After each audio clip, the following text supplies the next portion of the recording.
E aí, amigos do meu canal, falar um pouco de seleção brasileira, sul-americana para a Copa do Mundo de 2026, Copa que será realizada em dois países, Estados Unidos e México. Ontem, mais uma vez, um vexame imenso, um vexame enorme, um vexame sem qualidade para a nossa seleção brasileira. Seleção que já havia dado um vexame dentro do território brasileiro, em Cuiabá, empatando com a Venezuela, não mais fraca a Venezuela. Antigamente falava-se fraca a Venezuela. Venezuela não é mais fraca. Venezuela hoje tem jogadores a nível de seleção brasileira. Venezuela empatou com o Brasil dentro de Cuiabá. A Venezuela, em áureos tempos, vinha para o Brasil, para o território brasileiro, e a gente falava, vai ser uma goleada da seleção brasileira frente à seleção Venezuela. Hoje é o contrário. Hoje a seleção Venezuela, ela vem justamente ou para empatar ou para ganhar em qualquer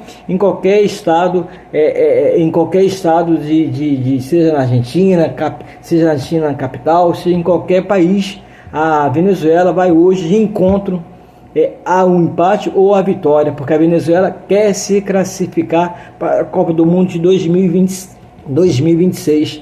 E houve esse vexame contra a Venezuela. Ontem, mais uma vez, um vexame.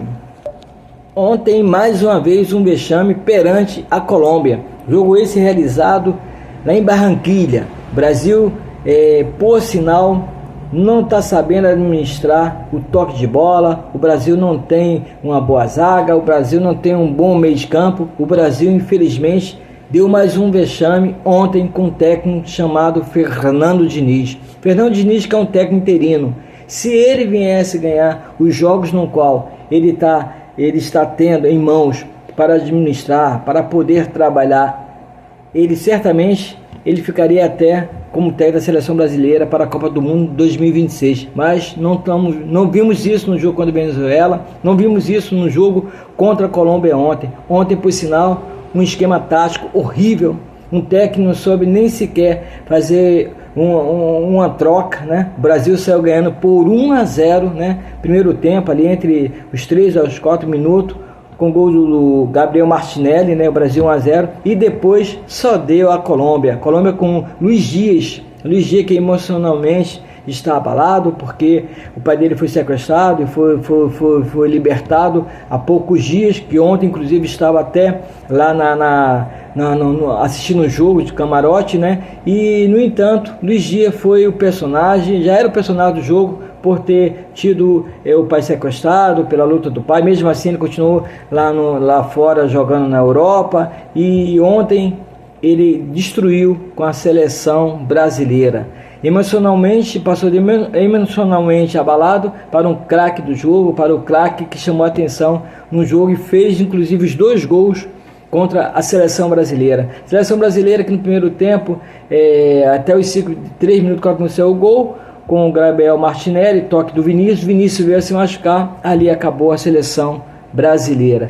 O técnico Fernando Diniz tem um esquema tático no Fluminense, no qual tem trago esse esquema tático para a seleção brasileira, esquema tático fraco, esquema tático que você atrai os jogadores de outras seleções para dentro da sua área, é só contra-ataque direto dentro da área da seleção brasileira, aquele toque de bola do zagueiro um para o outro, o goleiro fica sem saber o que fazer, e quando vai sair com a bola, ou você rifa jogando a bola para fora, ou você rifa jogando a bola lá para frente, sem ter nenhum atacante para poder dominar a bola e construir um ataque da seleção brasileira. Do contrário, a seleção brasileira é contra-atacada, ela é diretamente aquele toque de bola nojento, aquele toque de bola horrível entre os zagueiros, que sobrecarrega o Alisson ou do goleiro, qualquer que seja, vai ser sobrecarregado, e não sabem sair com a bola sendo atacada. Foi assim que aconteceu ontem com a seleção brasileira, foi assim que aconteceu com o técnico Fernando Diniz,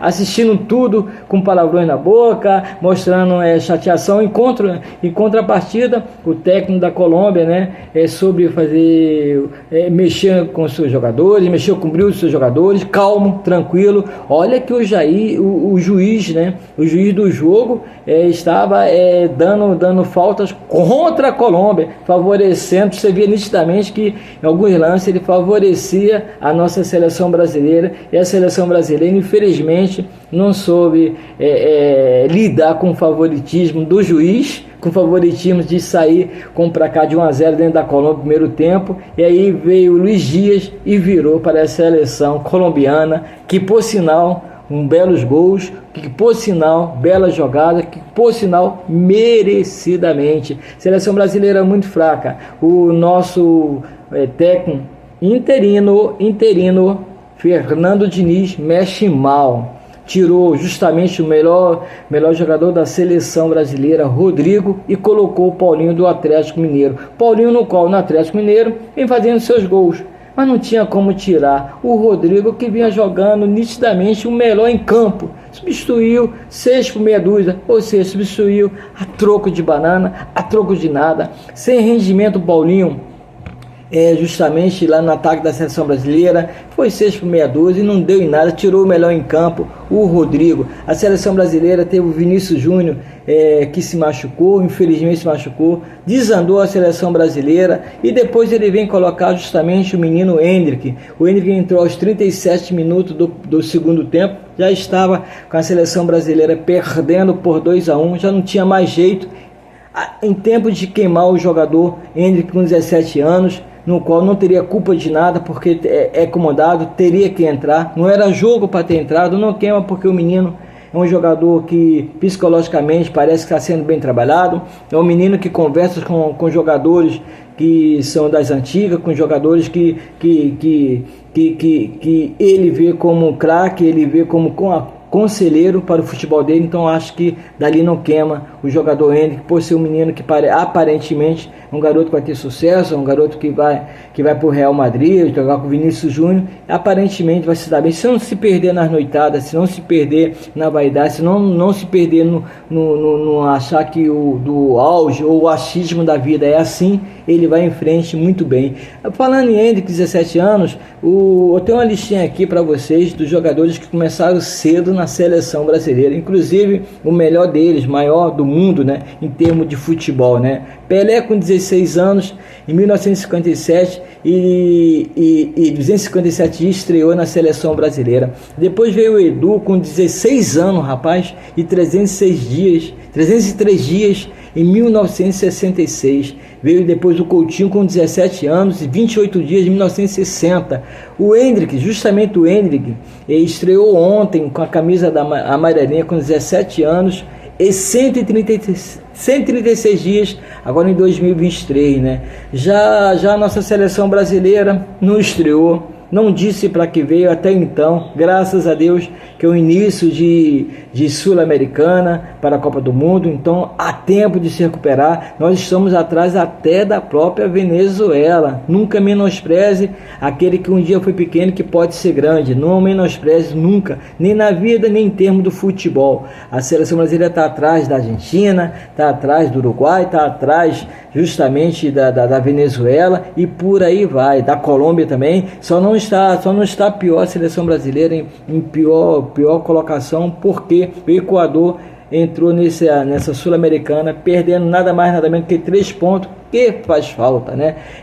Essa é a notícia da seleção brasileira. Vamos torcer para que a seleção brasileira consiga aí reverter esse quadro, e que o Fernando Diniz possa, no jogo contra a Argentina, sobressair melhor a seleção dele, mudar aquele esquema tático, saber mexer, saber lidar com os jogadores psicologicamente, emocionalmente também, mas principalmente saber mexer no meio de campo da seleção brasileira, meio de campo pífio, meio de campo fraquíssimo, e tirar aquele toque de bola lá de trás. Conselho, se ele puder assistir esse vídeo, dou um conselho para o Fernando Diniz: para de querer inventar, para de querer colocar jogadores lá atrás naquele toque de bola medíocre, naquele toque de bola horrível. Vai um recado aí pro Fernando Diniz, chega para ele, esse recadinho para ele aí: para de inventar aquele toque de bola lá atrás com a zaga horrível, que não sabe sair, rifa a bola, devolve para o goleiro, seja o Alisson, seja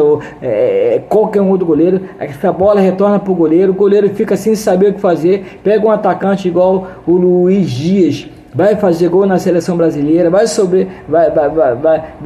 ter ataques em cima e não vai ser, só vai ser atacado e não vai saber atacar. Preocupa muito contra a Argentina. O público de terça-feira poderia ser um público imenso, um público grande no Maracanã, mas como nós temos um jogo que vai ser ao vivo para o Rio de Janeiro, para todo o estado do Rio, e vai ser ao vivo para todo o país, possivelmente, e com essa derrota para a Colômbia, possivelmente com o calor que está fazendo no Rio de Janeiro, amigo, não vai encher o Maracanã. O ingresso até que é barato, 100 a 200 reais, a 400 reais, o ingresso barato. Mas em contrapartida, na seleção fraca, a seleção no qual um técnico ainda tem que aprender muito. Não adianta você só ser técnico de um time de futebol, como o do Fluminense, que é um time bom, mas infelizmente não adianta ser só técnico se você não está preparado para assumir um cargo de uma seleção de um país. Fica um recado aí pro Diniz, se você estiver vendo, Diniz, por favor, para de fazer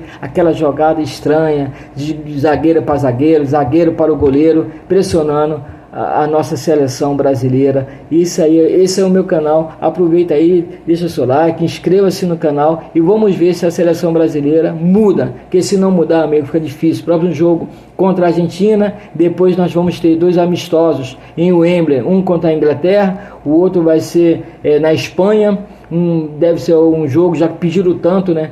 Pedimos tanto aí um jogo contra a seleção europeia, e depois só em setembro do ano que vem, a tempo do Lancelotti, a tempo de quem seja qual técnico que for, assumir a seleção brasileira e botar a seleção brasileira no devido lugar, que é lá em cima, justamente do primeiro lugar, se classificar com folga para a Copa do Mundo 2026, Copa no qual terá 48 seleções, não mais 32 seleções, mas 48 seleções.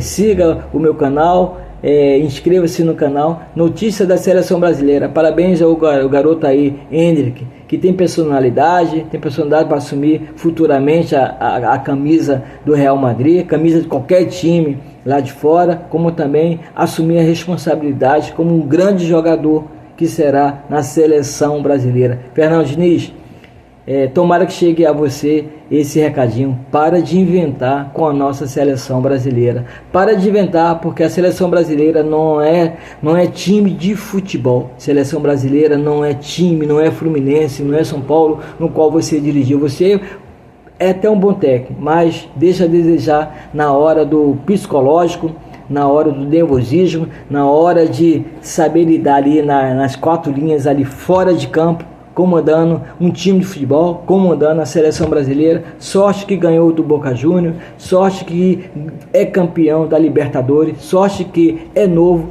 e tem muito que aprender com os outros técnicos, tem muito que aprender ainda no futebol, que vai ser muito beneficioso para a sua carreira. Segue a minha dica, que você vai se dar muito bem. Para de inventar.